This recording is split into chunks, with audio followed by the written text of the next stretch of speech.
Hi, everybody. This is Melinda, again with Lurking Fears, pestering our GMs and asking them all kinds of questions so everybody can get to know them better. Tonight, I get to talk to Ed Mullavey. Mullavey? Yes. Mullavey. Mullavey, okay. Who's sort of kind of from my original neck of the woods, I found out while I was Facebook stalking him earlier. So I'm excited to talk to you, Ed. See, I'm used to having read Edwin, but I'll do the That's Ed. okay. So the first question we usually ask our GMs is, how long have you been RPGing? Not long, actually. Not compared with some of you guys. I've actually only been doing it for the last maybe... Oh, there goes the power. It's fine.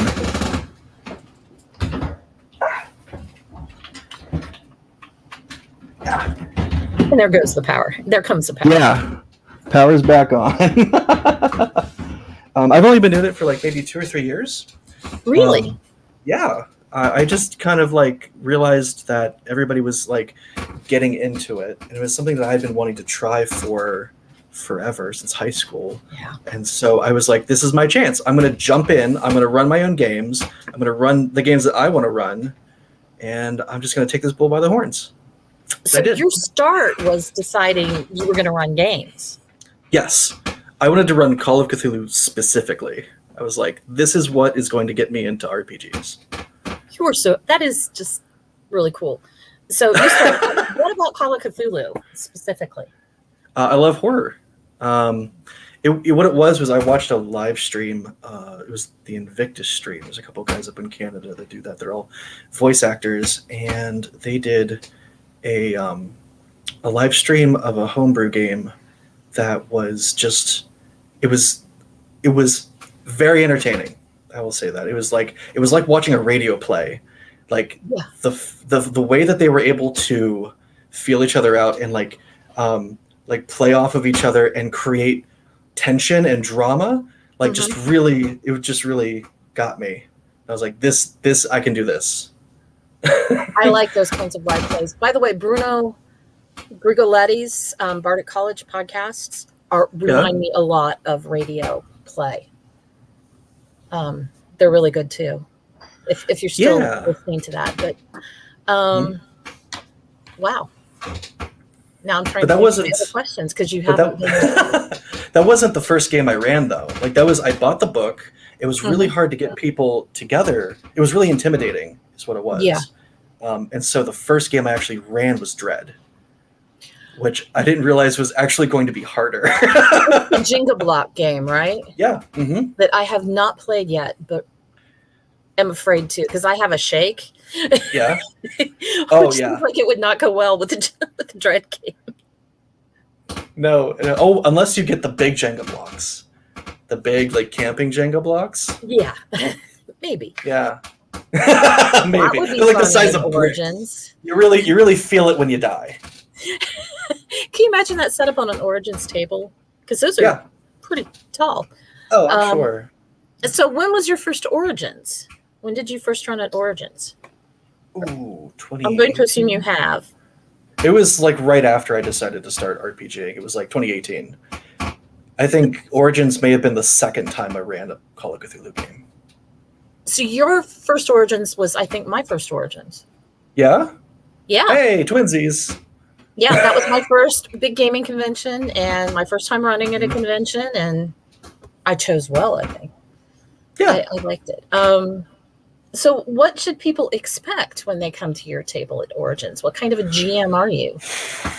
And is there a difference between you GMing Call of Cthulhu and are you going to GM Dread this year as well? Haven't GM Dread yet. I kind of got really narrowly focused in the last couple of months on trying to do horror like Call of Cthulhu really well. But I would totally do Dread. That would be very fun. I run my Call of Cthulhu kind of like Dread a little bit because I'm very character focused. I'm very let's explore why your character is doing this thing so that you give me a couple of knives that I can twist. Oh, yeah. I'm not a big like let's get into combat. I'm like a let's talk about your insecurities and what makes your character tick and what exactly frightens you about being incapacitated while your friends are eaten by squid monsters. I have a feeling you might like the game Cult. Oh yeah, no, I've seen reviews of that and I'm like that sounds yeah, let's get into that. My eldest is going to be running it at Origins, so That sounds fun. you their brain on it. But so are you running pre-generated scenarios, or are you going to do your own scenarios? So I've I'll be honest, that intimidates the heck out of me. yeah. I'm writing my own this year, but I've been working on it for 2 years. I have my magnum opus, my Great American novel, Great American Horror novel that I'm working on, but it's not done.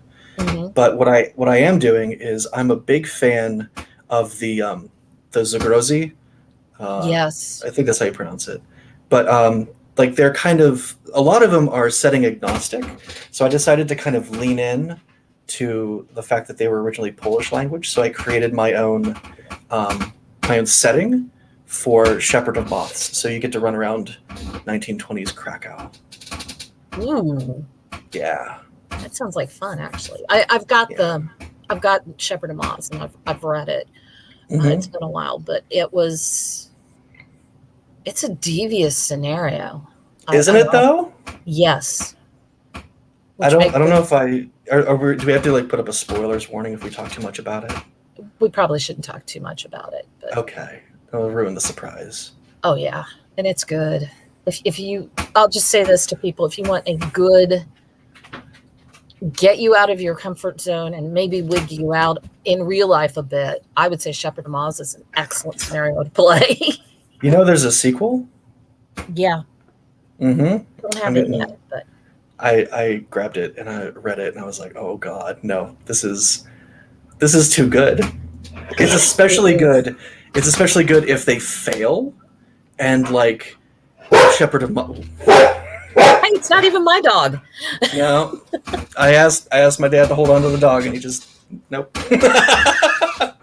But yeah, it's really good if they fail, and then things start happening again out of nowhere. Especially if they don't know it's a sequel. Ooh, that's just yeah. Gotta look that up. Speaking of which, the real fear in a player's eyes when they realize they didn't kill the monster and the monster's back. Oh man, I'm excited to meet you in person. I bet I've met you, but I don't. You know, there's so many people. Yeah. That it just, and if you run a lot of games by Sunday, it's like, yeah. At least if you're an introvert. We all are. People are like, why are you? Because it's fun, and the people are amazing, and I believe that. The brain blipped. This is not good when doing a live interview. This is your brain on live interview. It's been a long day. How do you handle it at the table when your characters? I'm curious because I had this happen at a test run of one of the Pulp Con scenario for this year. How do you handle it when your players start seriously fumbling rolls very early in the campaign? And I'm talking like sanity rolls, or they miss. I've gotten to the point where if it's a key thing they need to see, don't make them roll for it. Yeah. Because they're going to miss it. I'm a big believer. I had 2 players go temporarily insane in Act 2. Oh, fun. So I'm a big believer that horror isn't something that happens in a vacuum. Horror is like, it's a contrast with another feeling. So I'm a big believer that there should be a lot of comedy in horror, at least from the human perspective. So like if it were me, if someone started fumbling sanity rolls, I would give them the most ridiculous phobia or mania I could possibly find. Like I think in the deck of sanity, yeah, there's one that's like militant vegetarian or something, and I'm like, all right, yeah, you flip out, and one of the other characters is wearing fur, and you just can't handle it anymore. I That's kind of what I would do. I love that because it's kind of like triggers, an actual PTSD trigger is Hmm. very, very specific to a person. So Yeah. Oh yeah, and if you not to combine make that light with of that. like, if you kind of combine that with like, sort of what I learned from Dread, these sort of questions you ask people, it's like, okay, what happened to you in childhood that made you this military? Are you a doctor? I know a lot of doctors are vegetarians because they just, after cutting people up so long, they just can't, separate out those, you know. I don't think I knew that, but it makes sense. Oh yeah, yeah. Like that's like after a while, they like doing surgery and stuff. They just like they can't do meat because all meat is people meat, I guess. So they just become vegetarians, and it just makes them feel better about it, I guess. I mean, there are certain animals whose meat I cannot eat because I've Is known them well, or yeah, I can't anything that was a cartoon. Coyotes, roadrunners, canaries, cats. Yeah, none of that. I think I've eaten one twice. I used to help a good friend show her sheep for 4-H at the local fair Hmm. when I was in high school. So for the longest time, I couldn't even think about doing lamb. And Yeah, it hurts if you really like the animal, but it's like if it's a chicken, I know chickens are assholes, so you just they are. I had a pet chicken once. They are. they deserve it. And done right, oh, they taste so good. How is Dread played? I realized you're describing. All I know, thinking about it, is the Jenga tower. So, Yeah, what is the point of the game other than to it's not be the it's one to high, topple the tower? if it's a normal Jenga game, it's high mortality. So it's good for thriller scenarios or like high mortality scenarios where like you're just going to be losing characters left and right. And oh yeah, because every time you topple the tower, someone's dead, um, which could happen often or not often, depending. So, really, I should fit in more time to try out. I keep saying I'm going to fit in time to try out different games at Origins, and I never Hmm. do. But Yeah, and because it's a Jenga block game, it trains you not to rely on dice. It's like, does this make logical sense in the story that we're telling? And if it's something that could require any sort of skill, then you pull that block. And if that tower goes down, somehow you're out of the game. Whether it's because failed. either whether it's your sanity, just your mind just snaps like a twig, or you fall off a cliff, or you drown, or you get clotheslined by a branch on a rushing river. These things happen. Better a branch than an actual clothesline. But anyway, Yeah, when we were running one of the introductory scenarios to Dread, it was like they were on a White River rafting adventure, and so I just looked up all the different ways you can die on a on a White River rafting adventure, and there's a thing called a strainer. It's just like when a tree or some roots create like a strainer. It's like they create like a lattice work, and if you hit that, you go down, like you drown. Yeah. Yeah, no. Drowning's painful, I hear. Yeah, I don't want to go there. Yeah. What is your favorite scenario that you've run out of either system? I'm assuming those. Have you run other systems? That's an even better question. Yeah, I've run Paranoia. It's a I'm familiar sci-fi. with the name of that one, but yeah, Yeah. it's kind of a popular one for what it is. Yeah, it's like a but science fiction dystopian comedy sort of thing. It's very meta in how it plays. It has a lot. You're not just killing characters. You're kind of messing with the players. And that's kind of fun if it's done the right way. yeah, that could be fun. So you haven't done any of the stereotypical starter games, have you? No D&D, no Traveler, no. I play D&D, and every group I'm with, it's just sort of like power fantasy, and it's kind of boring to me.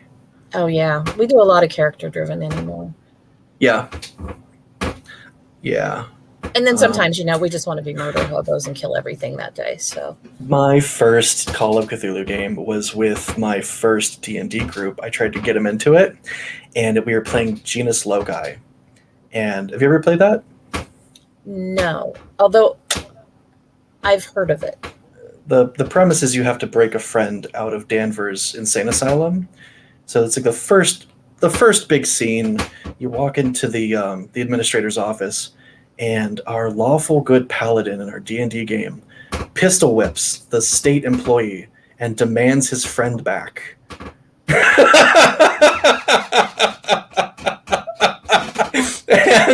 that was a very short game. I'm going to guess you're expecting him to act more like his lawful good paladin from the D&D game? I didn't know he was a lawful paladin at the time. This was... I had no concept of the stereotypical lawful good paladin player who just goes around killing people because they've committed some offense of some sort because they, so I just expected him to be like, I expected him to kind of like follow the law. He was playing a cop. So I was like, I expect you to kind of follow the law. And he's like, he just starts like threatening people. And I looked at his character sheet later, and he had like a 100 in like intimidation. I'm like, you can't even do that. I don't think he had all his points in intimidation and guns. And I was like, no, this character, I forbid it. I've had a couple of players like that. Not the intimidation, but the guns. We tease them now. I'm not going to Sergeant Gunplay. Really? Well, you just mean I throw things at you that you can't hit, which means no one can hit them, and I'll die. So really, he played his cop character like he plays his paladin character, which is kind of like one of the awful paladin stereotypes. Is that what you're saying? I was just looking at the chat. What? He plays his cop character kind of like he plays his paladin character, which is like one of the really bad stereotypes. Yeah. I later on I drove him insane and had him shoot his wife, so I got him back. Ooh. Yeah. Oops. I believe even in D&D, actions should have consequences. So absolutely, I'm a big believer in consequences, especially in an RPG. They can be ever so fun to dole out. Well, that's where a lot of the interest comes from, isn't it? It's like actions have consequences. Yeah. Actions have reactions, and the things that you do are going to make NPCs do this, or maybe the thing that you did has a deeper meaning that could mean something to another player, and maybe they'll choose to interact with you in an interesting way. And I just want things to be interesting. Your GM will remember it, and many, many play sessions down the road, it will come back and bite you. Mm-hmm. I've done that too. So, how many sessions are you running at Origins? Are you doing I get my badge 4. load? I get my badge load. Yeah. Yep. Yeah, I'm doing Shepherd of Moths, and I'm doing Shooting Party. I like running Shooting Party. I love the Shooting Party. I really do.